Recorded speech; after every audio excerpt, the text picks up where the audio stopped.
Hello! Hey, je suis comme full stressée. C'est mon premier live ever. Puis, j'ai pas l'habitude de parler à des gens comme ça dans la vie. Si tu me connais pas, moi c'est Julie Chantal, puis je fais des costumes. Je travaille en ce moment sur une ligne de patron cool. Ça va être disponible d'ici quelques semaines. Si jamais il y a des trucs que tu aimerais avoir, des patrons que tu cherches depuis des millénaires, puis que tu trouves pas, ben c'est le moment, parle-moi-en. Je vais les rajouter peut-être à ma liste. Ben, je vais commencer avec des questions qu'on m'a déjà posées, dans le fond. Il y a Catherine qui fait des costumes pour ses gars qui trippent Astérix. Puis, elle avait des petits questionnements concernant comment se patenter des barbes. Parce qu'elle fait un costume de Panoramix. Puis là, ben, j'ai une couple d'options pour toi. Ben, ça s'achète, là. Tu pourrais aller chercher comme des barbes de Père Noël, d'assez bonne qualité. T'aurais l'option de straighten, raidir, merci. Raidir les cheveux, parce que de la barbe de Père Noël, c'est plus frisé. Mais il faut que tu t'assures vraiment que ton poil synthétique est d'assez bonne qualité pour être capable de le raidir au fer plat. Sinon, tu peux toujours tweaker une perruque. Tu sais, genre aller couper la section ici pour pouvoir la mettre là, avec des élastiques qui passent dans les oreilles, quelque chose comme ça. La seule affaire, c'est que ben, une perruque, ça mêle quelque chose de solide. Tu vas te retrouver avec une perruque comme super moton.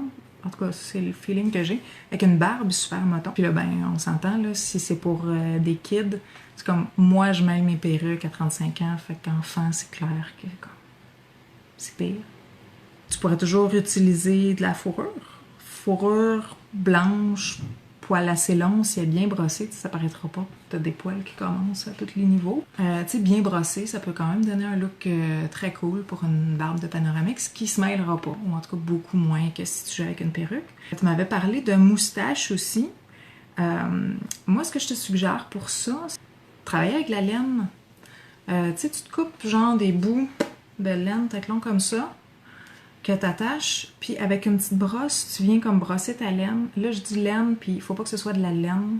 Il faut que ce soit fait comme en acrylique ou une matière synthétique, parce que c'est fait plus solide, fait que tu vas comme moins maganer ton poil. Parce que si c'est vraiment de la laine là, de mouton ou de l'agneau ou quelque chose comme ça, c'est comme trop fluffy comme texture. Puis c'est ça, tu vas comme la brosser, puis ça va te faire comme un genre de poil. Ça te ferait vraiment une cool moustache. Là, puis tu pourrais avoir une belle grosse moustache jaune d'Astérix. Parce que je sais que c'était dans les autres costumes qu'elle voulait faire. Brosser, là, si jamais tu as des animaux, puis tu les brosses pour les animaux, c'est vraiment top pour démêler ce poil-là. Moi, je vole la brosse à mes chats. Je la nettoie après, ben avant et après, histoire qu'on ne mélange pas les fibres.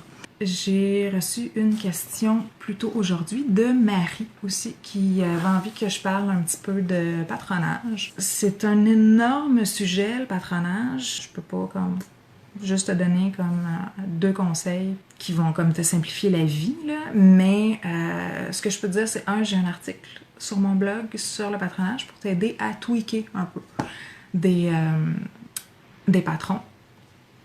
C'est vraiment un petit survol, mais ça peut quand même t'aider.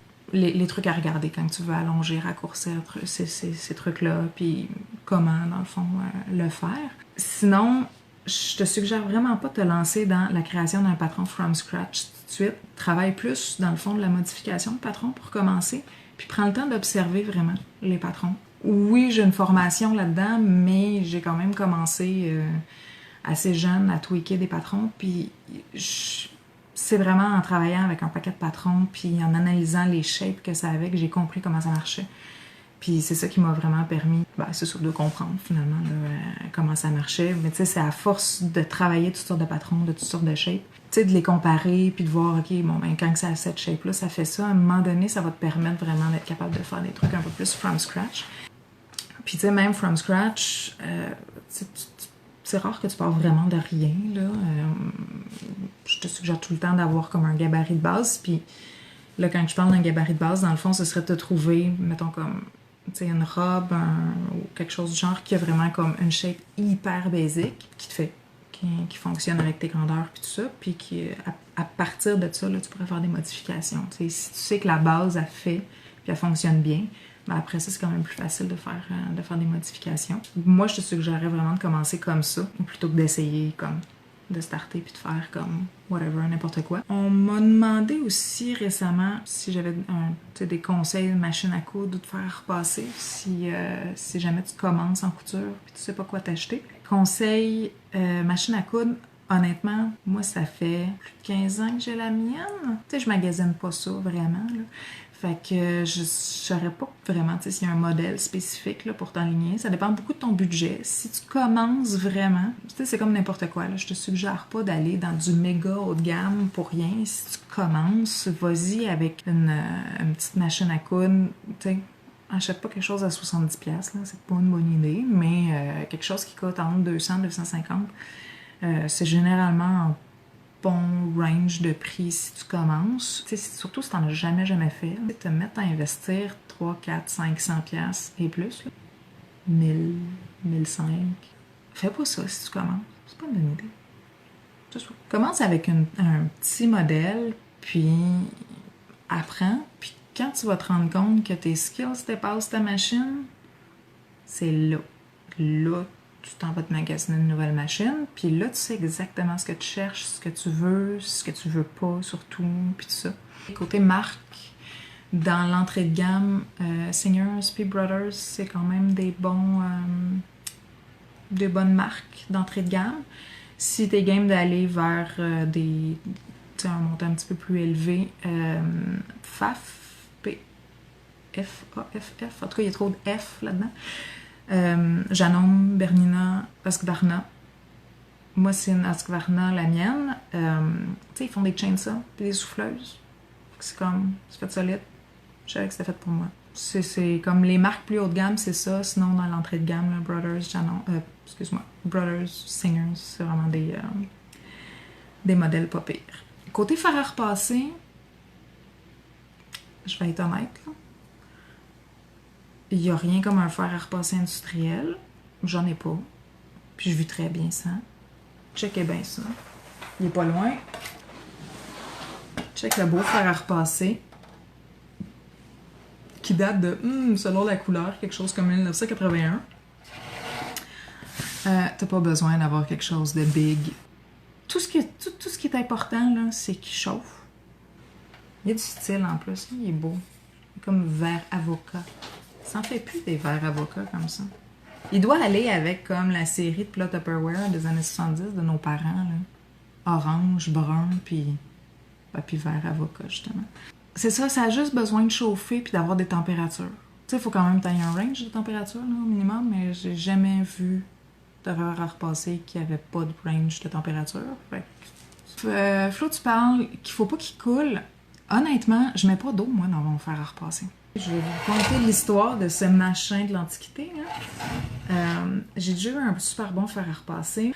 Il est décédé. Puis ma mère, qui jette jamais rien, en avait un dans ses affaires. Fait qu'elle me l'a refilé. Puis quand lui aussi est mort, j'ai retrouvé ça dans le fond de mes affaires. Je sais pas où. Ben, je sais où, dans le fond de mes affaires. Je sais pas d'où il vient. Fait que ça fait comme 2 ans que je roule sur des vieux fers à repasser boboches de fond de tiroir. Je mets pas d'eau dedans parce que celui que ma mère m'avait refilé, l'eau avait comme fait des dépôts de calcaire dedans. Fait que quand tu mettais de la steam, ça se... des petits grumeaux, genre dégueulasses. Fait que j'avais arrêté de mettre de l'eau dedans parce qu'il steamait du grumeau de calcaire, ce qui est comme pas l'idéal, particulièrement quand tu essaies de comme, mettre de la vapeur sur un beau tissu blanc, clean, là, tu sais, c'est ordinaire. Fait que j'ai pris l'habitude d'avoir plus une bouteille, petite bouteille d'eau comme ça, à côté. Fait que je spray mon tissu à côté. Il n'y a jamais de l'eau dans mon fer, fait qu'il n'y a pas comme d'eau qui coule random pour rien, il n'y a pas de dépôt de calcaire qui se fait. Puis si je veux plus de la steam, à ce moment-là, je vais plus avec une pâte mouille. C'est comme un linge que je mouille, que je mets sur mon tissu.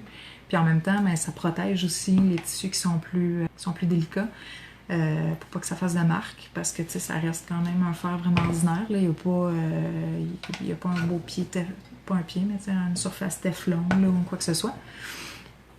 Fait que en mettant un petit linge entre les deux, ça protège mon tissu. Ça met comme un équivalent de vapeur, là, de l'humidité. Il n'y a pas comme il reste-tu de l'eau, comment que je fais pour remplir mon fer, parce que j'ai pas de petits machins pour le verser, fait que là, il faut comme je le débranche, puis que j'aille mon robinet, puis c'est bordel. Spray bottle. Fait que ça fait en sorte que j'ai pas besoin d'avoir un fer à repasser de l'enfer, foulotte, qui steam à fond, puis qui fait pas de dépôt, puis qui coule pas, puis m'en fous, il y a pas d'eau dedans. Ouais, ben Flo, tu parlais de peur que ça surchauffe. Moi, mon fer, il est souvent au plus chaud. Je travaille avec une pâte mouille pour être sûre de pas maganer mon tissu. Ça marche pas mal tout le temps. Fais un test, là, c'est comme n'importe quoi. Même quand mon fer il est pratiquement au plus fort, je magane pas mes tissus parce que je travaille avec une pâte mouille. C'est le secret. Une quoi? Une pâte mouille, c'est le mot le plus laid de la vie. Je suis totalement consciente. Naomi, je t'explique c'est quoi une pâte mouille. C'est le fun que mes affaires de fer passer soient vraiment pas loin. C'est un bout de tissu. C'est tout. Pâte mouille. C'est juste un bout de tissu. Idéalement du coton. Idéalement pas sale comme la mienne est en train de devenir. Tu sais, c'est un bout de coton jaune, là, de toile, là, de whatever. Idéalement pâle, parce que des fois le foncé peut comme pourrait déteindre un peu. Fait que tu veux vraiment quelque chose qui n'a pas de teinture dedans. Tu sais, le communément appelé coton jaune, là. C'est comme une petite toile de coton pour faire des toiles test, justement. Ça s'appelle coton jaune parce que c'est un peu jaunâtre, parce qu'il n'y a pas de teinture dedans. C'est vraiment, vraiment... Moi, je trouve que c'est l'idéal. Ça supporte comme les températures les plus élevées. Ça shield ton tissu. Tu peux l'utiliser sec, tu peux l'utiliser mouillé. Moi, le plus souvent, je l'utilise mouillé. Surtout si je veux vraiment, tu sais, s'il y a des plis sur mon tissu en dessous, un truc comme ça aide vraiment à défroisser. Mais si t'as un tissu qui n'a pas vraiment, tu sais, qui a juste des petits bébés wrinkles, là, qui n'a pas vraiment besoin d'être comme méga repassé, mais qui est super délicat, tu peux l'utiliser sec aussi. Si je veux fixer de la peinture sur du tissu, si j'ai fait un vinyle adhésif, là, mettons, sur du tissu, je vais utiliser ça aussi entre le motif puis mon fer. À ce moment-là, là, je vais l'utiliser sec. Ça s'appelle une pâte mouille, pareil. C'est laid, hein? C'est ça. C'est laid comme moi. Flo, elle se demande c'est quoi la formation que j'ai fait. En fait, j'ai un parcours qui s'est promené un petit peu. Mais j'ai une formation en design de mode, puis un cours qui n'existe plus, mais qui est pas mal l'équivalent de design de présentation. Je l'avais fait sous forme de DEP. Ça s'appelait pas tout à fait de même, mais c'est à peu près la même chose. Fait qu'en design de mode, j'ai appris à faire des vêtements, patronage, toute cette sorte de choses. J'ai appris que j'aimais pas l'univers de la mode. Puis en design de présentation, c'est là que j'ai plus vu comment faire des accessoires, puis des décors, puis plein de cossins comme ça. Puis j'ai comme des bases de graphisme aussi à travers ça. Puis j'ai travaillé 3 ans au Cirque du Soleil. Je considère que c'est un peu comme aller à l'école, mais être payé pour, c'est marrant. Fait que c'est ça. Là, je me promène, c'est super... soudainement, c'est sombre. J'ai le goût de vous montrer mon casque. Je trouve ça super drôle parce que tantôt, j'ai dit à mon chum que je vous amènerais pas ici parce que c'est le bordel, c'est dégueulasse. Arrêtez la fan. Je pense que ça fait 4 ans que je me spécialise vraiment dans les cosplays. Mais je fais des costumes sur mesure depuis que j'ai à peu près 15 ans. Mon grand frère fait du grandeur nature. Il en fait beaucoup moins aujourd'hui, là, mais en faisait énormément quand on était plus jeune. Puis je me suis mis à faire des costumes pour lui puis sa gang. Puis c'est de même que j'ai embarqué dans les costumes, vraiment. Mais vraiment, le cosplay, ça fait à peu près 4 ans. Faudrait aller sur mon site puis voir, il date de quand, le premier costume de Kylo Ren que j'ai fait. Shout-out à Julien Landry, qui est un de mes clients que j'aime beaucoup. Apparemment, il fait du cosplay depuis qu'il me connaît, puis moi, je me spécialise dans le cosplay depuis que je le connais. Ça a commencé comme ça. Là, je vais switcher. Je vais juste vous montrer Vamedo qui est en train d'avoir une première couche de primer. Ça s'en vient bien quand même. Tout ça fait à partir de boîtes de pizza congelées, puis de boîtes de pâtes, de boîtes de Kleenex, puis d'emballage de chocolat noir, puis d'autres cossins du genre, là. Fait que c'est ça. Ouais, j'essaie de travailler des costumes qui sont solides. Moi, je suis pas quelqu'un de super délicate dans la vie, fait que généralement, si ça a toffé la run dans mon atelier, c'est comme bon signe. C'est que ça va toffer les conventions. Ah, Naomi, tu veux voir mes machines à coudre?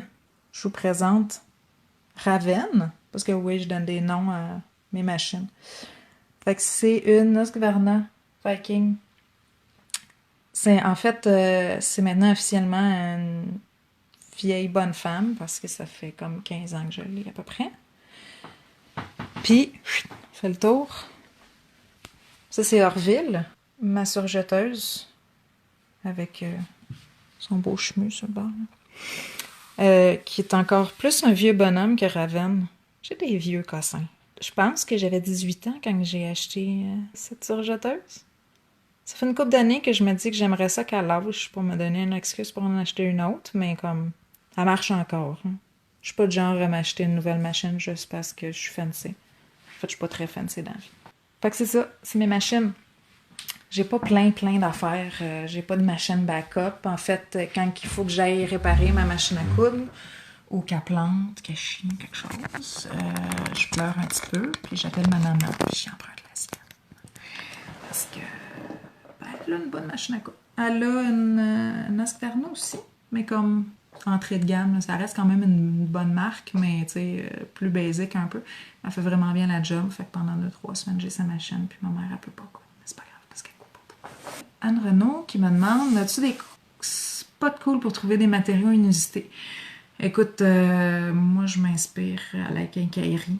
Je passe vraiment mon temps à la quincaillerie à comme regarder ce qui existe. Puis là, les petits messieurs, ils se demandent s'ils peuvent m'aider. Puis là, je suis dans la plomberie, puis je leur dis je m'inspire, puis ils comprennent vraiment pas de quoi je parle. J'improvise beaucoup dans la vie. Mais j'ai écrit un article qui est paru ce matin sur les matériaux funky à tester. Au moins une fois. Ben, ils sont pas tous funky. Là. Il y en a des bien straight, mais c'est comme les matériaux que ça vaut la peine de tester quand tu fais des costumes. Flo, ça demande combien de contrats je prends par année, combien de temps en moyenne pour en terminer un. Et ça dépend vraiment beaucoup des contrats. Cette année, j'en prenais beaucoup moins. Tu sais, tout est en stand-by parce que la vie est en stand-by. Là. Cette année, j'en prenais beaucoup moins parce que je travaille fort sur mon nouveau blog, mon infolette. Je suis en train de vous faire une folotte collection de patrons. Puis j'ai comme plein d'autres petits trucs que je veux rajouter à ça, mais je veux vraiment me concentrer plus sur aider le monde qui font des costumes plutôt que juste en faire pour ceux qui font pas du tout de crafting. Je veux encore aider ceux qui en font pas du tout parce que j'aime ça, faire des costumes sur mesure, mais j'avais envie d'aider le monde qui font aussi leurs propres costumes. Fait que c'est ça. Cette année, j'en ai pris beaucoup moins. Mais normalement, tu sais, comme dans les 2 dernières années, je calculais à peu près un cosplay aux 2 semaines. Give or take. Tu sais, il y en a, écoute, t'as des affaires plus big comme Samus qui m'a pris définitivement plus que 2 semaines à faire, mais il y a d'autres costumes qui sont beaucoup moins longs aussi à travers, fait que ça vient compenser. Quand j'ai commencé, c'était vraiment dur à évaluer. Je veux dire, à un moment donné, à force d'en faire, tu finis par comme avoir un petit peu, être capable de gager un petit peu plus. Mais comme c'est encore dur à évaluer, je dirais. Tu sais combien de temps ça va me prendre, là, même quand je fais des soumissions, je trouve tout le temps ça comme bien compliqué. Ça m'arrive encore là, de sous-évaluer un projet. T'sais, des fois, c'est même quelque chose que j'ai déjà fait. Que je suis comme, j'ai déjà fait. Je sais vraiment où je m'en vais, 2 doigts dans le nez. Puis il y a comme 37 affaires qui chient une après l'autre. Là. Mais ça fait partie de la game. Là, je suis un peu partie dans tous les sens, là, mais je sais pas si j'ai répondu à tes questions. Merci, Flo. Comme je réponds à ton vraiment cool, ton casque. Ouais, je suis vraiment contente des détails, comme sur la couronne arrière, là. Ça, c'est la magie des découpeuses. Ma coupeuse, elle coupe pas super épais, fait que je me suis comme battue un petit peu pour couper mon carton. Mais j'ai quand même réussi à faire de quoi de pas pire, puis ça fait tellement de job comme super slick, là. Je trouve ça super cool. J'étais vraiment contente du look que ça donne.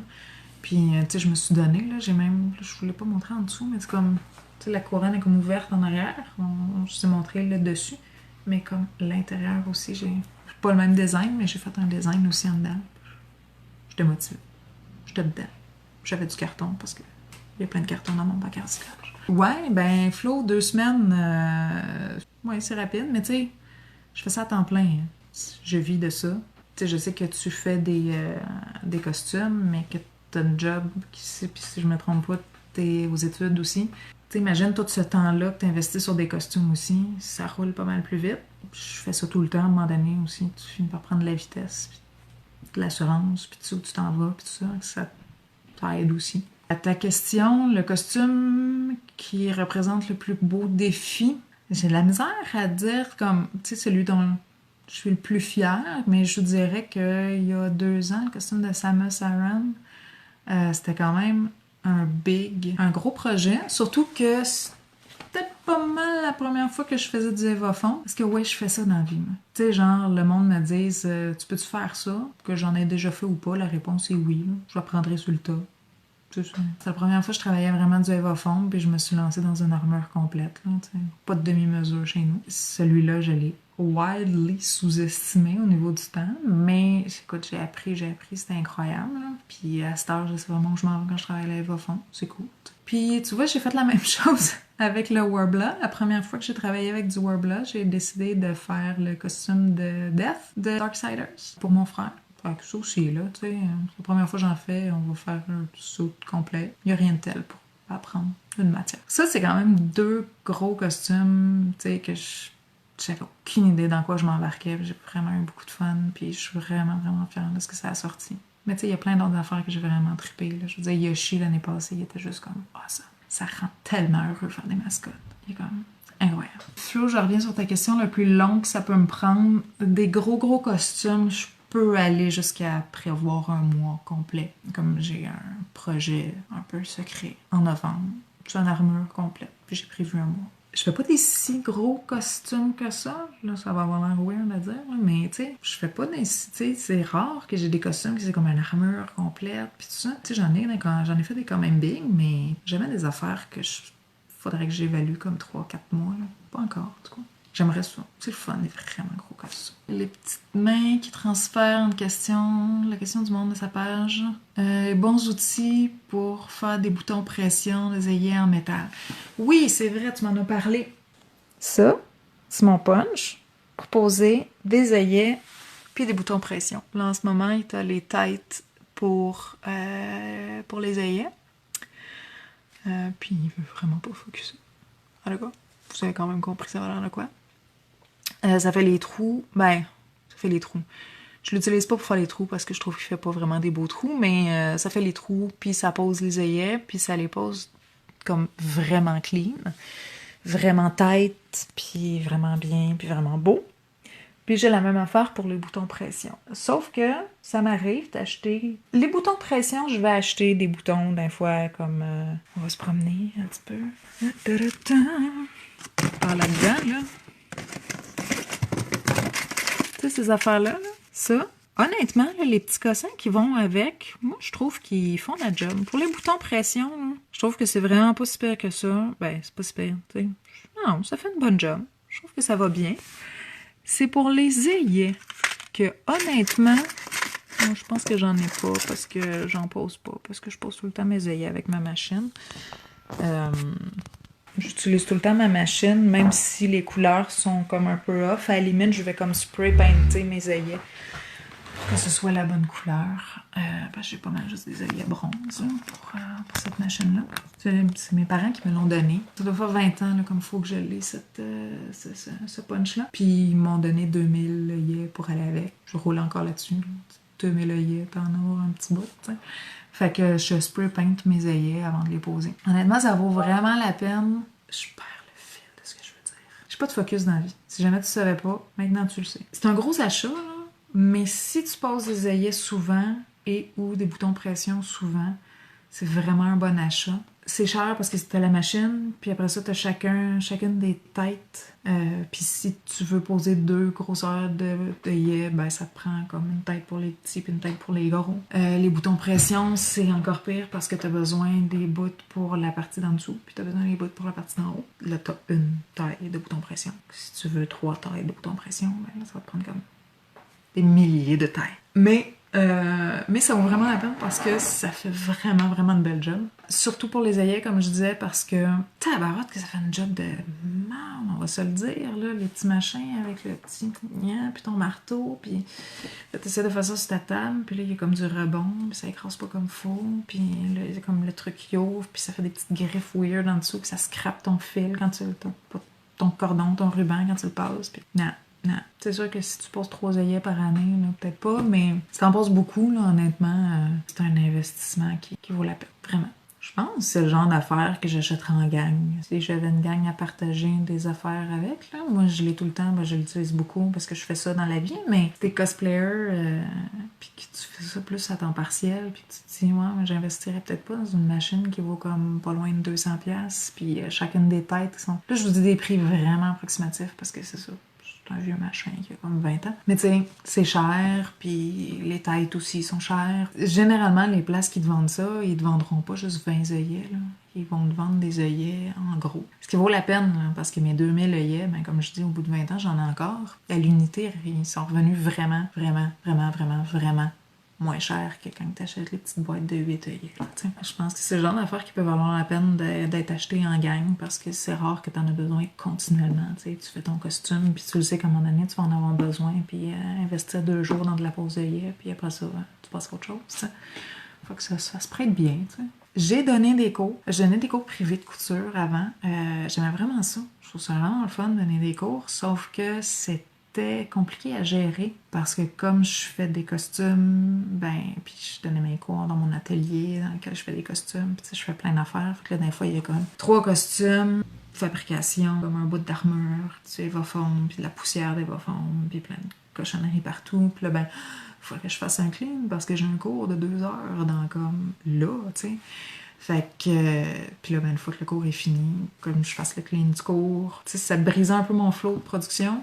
Puis c'était dur aussi à évaluer. Bon, je donne des cours, puis à un moment donné, là, je suis dans le jus, j'ai des costumes à finir, je veux pas annuler mes élèves. En tout cas, plein d'affaires, là, gestion, puis plein de trucs. C'était comme trop compliqué. Mais honnêtement, je m'ennuie un petit peu de ça. C'est pour ça qu'en ce moment, je travaille sur des options pour... j'aimerais ça offrir de la consultation. C'est encore à l'état embryonnaire un petit peu. Mais de la consultation à distance. Puis, comme je disais tantôt, probablement c'est plus à long terme, mais une formation en patronage qui se ferait aussi là, online. Ça serait vraiment, vraiment cool. Oui, Emmanuel, écoute, trouve-moi un beau défi de plus d'1 mois. J'en veux des gros costumes, là, puis des grosses affaires, un peu mongol à faire. Anne Renaud, une mascotte, anytime. Ça rend heureux de faire des mascottes. C'est vraiment fantastique. Spray paint sur les œillets. Oui, en fait, ça tient assez bien. Détail. Ça tient bien parce que sur ma machine, quand je pose mon œillet, oui. Quand je pose mon œillet puis que je punch, l'œillet, il bouge pas. Fait qu'il n'y a pas vraiment de frottement. 2, ça devrait être le 1, en fait. Là. Quand tu spray paint, attends comme, tu sais, un 4-5 jours comme faut pour que ça sèche. Mais pas juste pour que ça sèche, pour que ça cure. Il y a un trou linguistique ici en français. Là. Je sais pas comment tu dis ça, mais tu sais, t'as comme... La peinture est sec, puis après ça, elle est comme vraiment sec. Puis là, je parle pas juste de sec au toucher puis sec, là. Tu sais, attends comme c'est ça, 4-5 jours pour être vraiment sûr qu'elle est cured. Je sais pas d'autres termes. Ça va vraiment faire en sorte que ta peinture écaillera pas. C'est vraiment de la peinture en spray, puis tu sais, celle qui est écrite genre pour le métal. Moins de chance, elle écaillera pas vraiment. Puis pour être honnête, là, moi j'ai déjà acheté des œillets, tu sais, les petits paquets, là, comme je parlais tantôt, que j'aime pas. J'en ai acheté pour découvrir que j'aimais pas ça, tu sais. Ceux qui sont pas une couleur métallique, ceux qui sont, tu sais, genre blanc, noir, je shake, c'est ma table qui shake, c'est peinturé. Puis des fois, juste l'action de poser l'œillet écaille l'œillet. Puis là, c'est un œillet que j'ai acheté blanc, là, que j'ai acheté noir, puis il est comme déjà magané avant même que je commence à le porter. Donc, honnêtement, quand moi je peinture mon œillet, je le sais là, qu'à la longue, ça se peut que ça finisse par comme s'effriter un petit peu, mais elle t'offre plus longtemps que les œillets blancs achetés. Fait que je me trouve pas si peu que ça. Hey Emile, j'ai des patrons de peluche qui s'en viennent, pour vrai. Entre autres inspirés d'un patron de peluche de Pinot, là. Ouais, des achats de gang, surtout pour des gros systèmes comme ça. Tu sais, je veux dire, c'est sûr qu'une machine à coudre en gang, tu sais, si tu fais beaucoup de cosplay, peut-être que c'est comme compliqué à gérer. Mais à la limite, la surjeteuse, c'est comme de la finition. Ça peut se faire, Moi, c'est tout le temps un peu inopiné, là, comme c'est maintenant que j'ai besoin de ma surjeteuse, puis j'en ai besoin là avant de finir l'autre couture, fait que ça, peut-être que je trouverais ça un peu gossant. Mais ça peut se faire, mais pour une machine à œillet, pour un airbrush, ben, je parlais de la découpeuse tantôt. Tu sais, c'est comme toutes des machines, une imprimante 3D. C'est des machines qui peuvent s'acheter en groupe. Là. Faut juste que, tu sais, que ce soit clair sur comment c'est géré, puis c'est qui l'a chez eux, là, parce que la machine, l'imprimante 3D, si tu fais des gros machins puis que ça imprime pendant 16 heures, ben, ça imprime pendant 16 heures. Ça dépend. Si avez-vous envie de vous la partager puis la déplacer d'une place à l'autre ou c'est quelqu'un qui gère le pendant 16 heures. Puis là, mon son, il était vraiment beaucoup plus smooth que le son de ma machine, que mon imprimante 3D. Peut-être pas l'idéal pour les tissus, mais pour du cuir, ça fait vraiment une belle job. Ah oui, c'est comme un... Je sais de quoi tu parles. Oui, en fait, écoute, j'ai utilisé ça une fois il y a comme une éternité pour le monde qui n'a pas lu le message d'Emmanuel.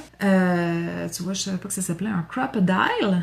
C'est comme une pince pour poser des œillets. Ça fait vraiment, effectivement, beaucoup plus bel job que le petit machin avec le petit cossin, puis ton petit marteau, puis ses croches, puis comme l'espèce de pièce qui va en dessous, elle a pas vraiment la bonne shape, fait que ton œillet est foire, puis il est laid. Ces pinces-là font effectivement une beaucoup plus belle job. C'est ça, moi j'ai utilisé ça une fois, il y a comme une éternité et quart. Corrige-moi si je me trompe, Emmanuel, mais ça aussi c'est un peu comme ma machine à moi, c'est-à-dire que ça va avec une taille assez précise d'œillet. Il suffit de savoir c'est quoi la taille que tu as besoin. Tu sais, c'est là entre les deux, là. Entre le machin qui te fait un œillet écrasé dégueulasse, puis la machine qui coûte une petite beurrée, mais qui te fait un job impeccable. Je vous dis, c'est beau. C'est beau, puis en plus, un petit détail là, vraiment intéressant, c'est que c'est ça, la crocodile, ça marche sur du cuir, parce que du cuir, c'est quand même relativement épais, mais sur un tissu, des fois, ça écrase peut-être pas assez. T'as vraiment besoin de quelque chose qui va écraser vraiment, même sur un petit tissu qui est super fin. Ma machine, à moi, tu sais, je pourrais poser un œillet sur du voile. C'est une mauvaise idée, là, mais je pourrais le faire. Emmanuel, c'est pour les petits œillets, pas les boutons pression. Il y a 2 formats d'œillets compatibles. Ok, c'est ça, fait que c'est comme ta pince. Tu peux te changer comme les têtes? Ou ça vient-tu avec 2 têtes? Ou c'est des pinces différentes? Parce qu'elle parle de petits œillets 4 mm, 8 mm. Mais en tout cas, c'est cool. C'est effectivement... c'est un bon entre-deux. Pour poser des œillets, faire comme quelque chose qui est comme plus swell que le petit machin qui fait des choses horribles. À partir de quel moment t'as pu faire ça à temps plein? C'était quoi le signal qui t'a dit? OK, puis là, ben, je peux pas vraiment afficher plus, fait que je vois pas tout, mais je lâche ma job actuelle puis je m'en vais là-dedans, là? C'est ça la question? OK. Ma réponse, c'est... je pense que tu l'aimeras pas. Je me suis jamais posé cette question-là. Moi, je me suis juste dit fuck off. Puis je suis partie. J'ai pas attendu d'être à un moment particulier. En fait, tantôt, je disais que ça faisait 4 ans que je faisais du cosplay, mais j'ai été à mon compte avant, pendant un bout aussi. En fait, là, pour faire d'une histoire super compliquée et très longue, quelque chose de relativement court, j'ai fait mon cours en design de mode. En finissant l'école, je suis partie à mon compte. À ce moment-là, je faisais surtout des robes de bal puis des manteaux d'hiver. C'était comme mes 2 gros créneaux. Je faisais comme des vêtements sur mesure et des costumes un peu, mais c'était surtout ça. Puis à un moment donné, je me suis un peu tannée. Je suis retournée aux études en design de présentation. Puis en finissant, je suis rentrée au cirque. J'ai fait 3 ans. Puis au bout de 3 ans, en fait, vraiment randomly, le jour de ma fête, ma boss m'appelait pour l'évaluation là, annuelle. Puis je me suis dit, tiens, je me gâte, c'est ma fête, je démissionne. C'était comme super random. Je suis revenue à mon compte. Puis depuis ce temps-là, je fais surtout des costumes. J'étais un peu insouciante dans la vie. Bon, fuck off, tu sais, je suis prête à lâcher ma job. Ça m'est pas vraiment arrivé. Je suis juste partie, comme ça. Ouais, t'aurais aimé ça, hein, que je puisse te dire, comme à tel moment, là, c'est le bon moment pour quitter ta job. Non, je m'excuse. J'ai pas attendu le bon moment, moi. J'ai toujours eu la ferme conviction que je manquerais jamais d'argent dans la vie. J'ai jamais roulé sur l'or, là. Mais je pense que, tu sais, je me suffis de peu, puis j'ai toujours eu vraiment là, la certitude que je manquerais de rien. C'est comme weird, mais c'est ça. Flo qui me demande si ça m'est déjà passé par la tête de donner des panels en convention. Non. Ben oui, mais non. Parce que je suis gênée dans la vie. Parce que j'ai fait full d'anxiété aujourd'hui là, à l'idée d'être en direct à soir. J'aime pas ça parler à plein de monde comme ça, puis être le centre de l'attention. C'est bizarre. Peut-être qu'un jour j'en ferai, parce que j'aime ça enseigner puis parler de ce que j'aime, mais ça me gêne. Puis oui, Flo, j'aimerais ça un jour avoir comme, ben, apprenti slash helper slash, je sais pas comment appeler ça. Ça serait cool. J'aimerais ça être en mesure de faire ça. Je pense que je suis pas rendue là encore, mais j'aimerais vraiment ça. Flo, elle aimerait ça être mon lutin d'atelier. Moi, je suis d'accord. Flo a fait un cosplay de Sid Phillips. Vraiment un personnage que j'adore beaucoup. Personnage dans Toy Story. Puis je trouve que ça te donne vraiment un petit look de lutin d'atelier. Flo me demande c'est quoi ma technique préférée. Je le sais pas. Ce que j'aime le plus, c'est d'être capable de faire plein d'affaires. C'est vraiment ça qui est cool. Ouais, mais je suis pas sûre que j'ai une technique préférée. J'aime vraiment, comme je disais, le fait de faire plein d'affaires. Quand je faisais du sur-mesure, à un moment donné, ben, je me suis donnée de juste faire de la couture. Mais tu sais, même ça, même ça, c'était super varié parce que je faisais des manteaux puis des robes de bal. Fait que tu sais, je donnais vraiment dans des trucs super variés. J'ai beaucoup de misère à répondre à ta question. J'aime ça faire plein d'affaires. Emile qui me demande si j'ai déjà passé par du Twitch dans la section art pendant que je fais dans le fond que je craft, là, que je fais des cosplays. Ouais, j'y ai un petit peu déjà pensé, mais je serais ben trop déconcentrée. Là, je suis juste en train de vous parler, puis je perds le fil de ce que je dis. T'imagines s'il faut que j'essaie de travailler en même temps, ce serait le bordel. J'avancerais pas. Ça serait cool, mais j'avancerais pas. C'est pas une bonne idée. Flo, je sais plus si j'ai déjà posé la question, mais est-ce que tu fais des costumes pour toi? Très peu. J'ai tout le temps plein de plans de m'en faire. Puis, soit que les projets sur lesquels je travaille prennent plus de temps, soit que je suis juste tannée quand c'est rendu à mon tour. Je suis finalement très très peu. J'ai comme 4 dernières années, je me suis fait 2 cosplays, puis ils sont comme quand même très basiques. Je me suis fait un Waldo, ben Charlie, en tout cas, selon dans quelle langue tu regardes des livres qui n'ont pas de texte. Where's Waldo? Parce que je trouvais ça drôle de me costumer en personnage qu'il faut que mes clients trouvent en convention. Puis parce que c'était vraiment simple à faire. Puis parce que c'est un personnage à lunettes. Parce que je porte pas de verre de contact dans la vie. Puis je suis vraiment myope. Puis l'autre, c'est Wanda du board game Zombicide. S'il y a des board gamers dans la salle qui ont déjà joué à Zombicide, vous allez savoir c'est qui. C'est la serveuse en patin à roulettes. Puis oui, je suis allée au Comic-Con en patin à roulettes. Tu sais, les beaux patins rétro 4 roues, là, blancs, avec les belles roues rouges. C'était bien hot. C'était très drôle. Il y a du monde qui m'ont demandé si je faisais du roller derby. Puis je me suis dit, tu m'as pas vu rouler, là. J'ai pas l'air assez habile sur mes patins pour faire du roller derby. Mais c'était drôle. C'était vraiment divertissant.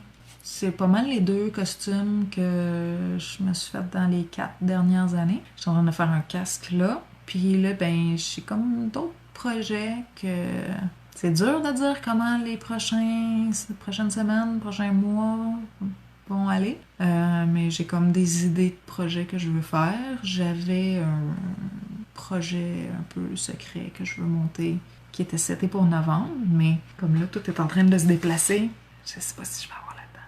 Mais j'aimerais vraiment ça. Je vous dis pas c'est quoi parce que c'est un secret. Mais oui, ça m'implique.